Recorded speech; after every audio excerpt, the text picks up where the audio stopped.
আগরতলার মনোরঞ্জন দেববর্মা স্মৃতি police parade গ্রাউন্ডে বৃহস্পতিবার রাজ্যের মুখ্যমন্ত্রী প্রফেসর ডক্টর মানিক সাহার উপস্থিতিতে উদযাপিত হল 63তম অল ইন্ডিয়া সিভিল ডিফেন্স ও হোমগার্ড দিবস 2025। অনুষ্ঠানে উপস্থিত ছিলেন রাজ্য সরকারের উচ্চপদস্থ আধিকারিক সহ বিভিন্ন স্তরের বিশিষ্ট ব্যক্তিরা। অনুষ্ঠানে মুখ্যমন্ত্রী বলেন, বর্তমান রাজ্যে সিভিল ডিফেন্সকে আরও বলিষ্ঠ করে তোলার লক্ষ্যে সরকার ধারাবাহিকভাবে পদক্ষেপ গ্রহণ করছে। প্রতিটি জেলায় সময়োপযোগী প্রকল্প বাস্তবায়নের মাধ্যমে সিভিল ডিফেন্স সংক্রান্ত কার্যক্রমের পরিসর বৃদ্ধি পাওয়ার পাশাপাশি সাধারণ মানুষের মধ্যে আগ্রহ বাড়াতে ব্যাপক কর্মপরিকল্পনা হাতে নেওয়া হয়েছে ও তা বাস্তবায়িত হচ্ছে। ভবিষ্যতে এই কর্মসূচিকে আরও প্রসারিত করার মাধ্যমে সাধারণ মানুষের নিরাপত্তা সুনিশ্চিত করা এবং সমাজকে আরও বিকশিত করার উদ্যোগ অব্যাহত থাকবে বলেও মন্তব্য করেন মুখ্যমন্ত্রী। অনুষ্ঠানে সিভিল ডিফেন্স এবং পুলিশ কর্মীদের বিভিন্ন ক্ষেত্রে অবদানের জন্য পুরস্কৃত ও অভিনন্দন করা হয়। পাশাপাশি আগামী দিনেও একই প্রচেষ্টা চালিয়ে যাওয়ার প্রত্যয় ব্যক্ত করা হয়। Bureau report, Tripura news Bangla. শুভ সকাল, সবাইকে নমস্কার।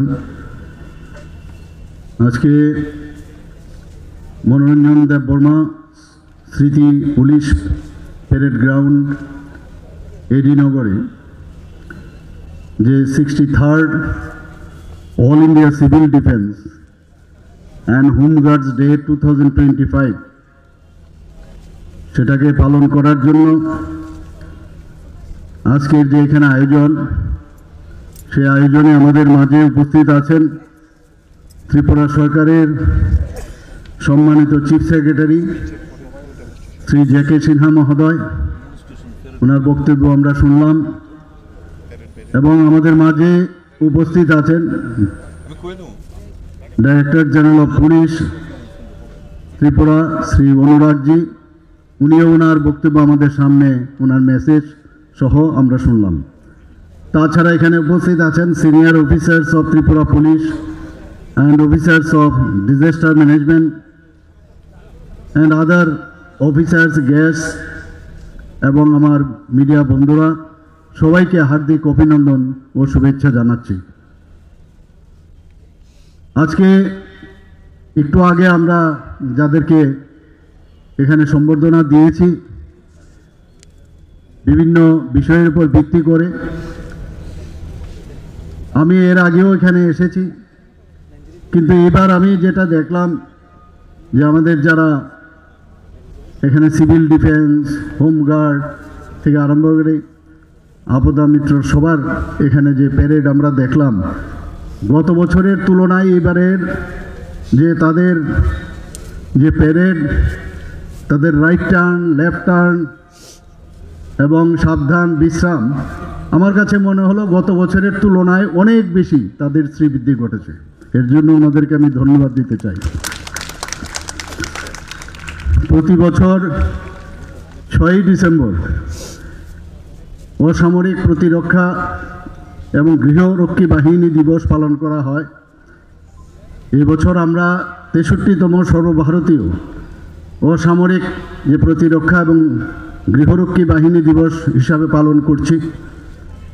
মানবিকতার পাশাপাশি দুর্যোগ মোকাবেলায় অসামরিক প্রতিরক্ষা এবং গৃহরক্ষী স্বেচ্ছাসেবকদের নিঃস্বার্থভাবে কাজ এবং আত্মত্যাগের যে নিদর্শন হিসাবে আমরা এই দিনটি সবসময় আমরা উদযাপন করে থাকি।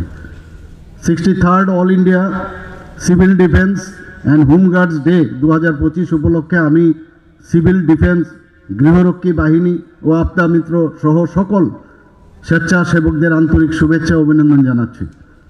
বিপর্যয় এবং দুর্যোগ মোকাবেলায় আপনাদের অসাধারণ সেবামূলক ভূমিকার জন্য আন্তরিক কৃতজ্ঞতা প্রকাশ করছি।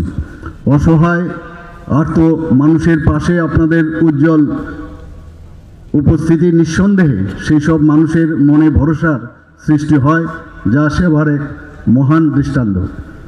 ভারতে 1968 সালে অসামরিক প্রতিরক্ষা আইনি মর্যাদা পেলেও ত্রিপুরায় 1971 সালের ভারত বাংলা যুদ্ধের সময় অসামরিক প্রতিরক্ষা তার স্বীকৃতি পায়।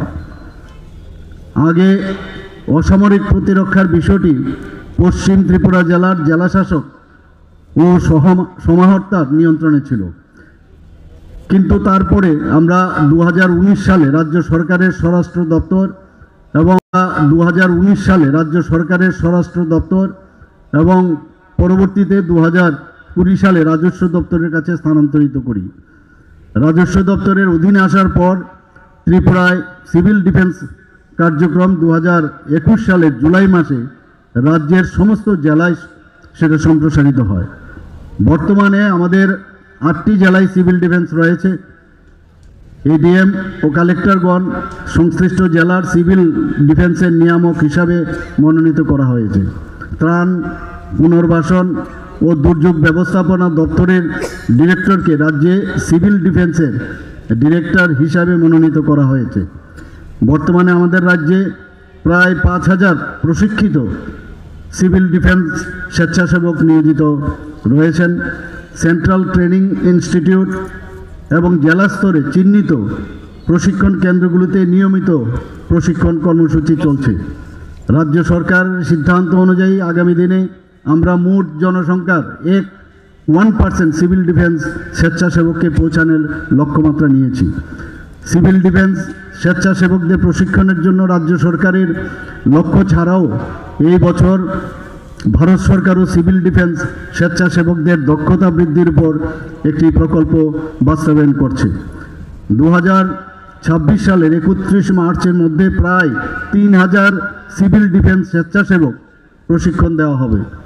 স্বেচ্ছাসেবকদের কাছ থেকে সক্রিয় সমর্থন নিশ্চিত করতে এবং তাদেরকে স্বেচ্ছায় সেবার প্রতি উৎসাহিত করতে রাজ্য স্তরে নীতিগত সিদ্ধান্ত নেওয়া হয়েছে।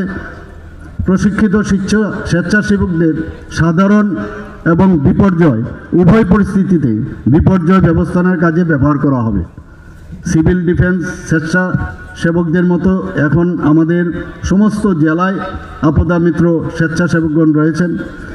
আপদা মিত্র স্বেচ্ছাসেবকরাও সিভিল ডিফেন্স স্বেচ্ছাসেবকদের মতো দুর্যোগ ব্যবস্থাপনার জন্য একটি নিবন্ধিত গোষ্ঠীবদ্ধ প্রশিক্ষিত কর্মী বাহিনী।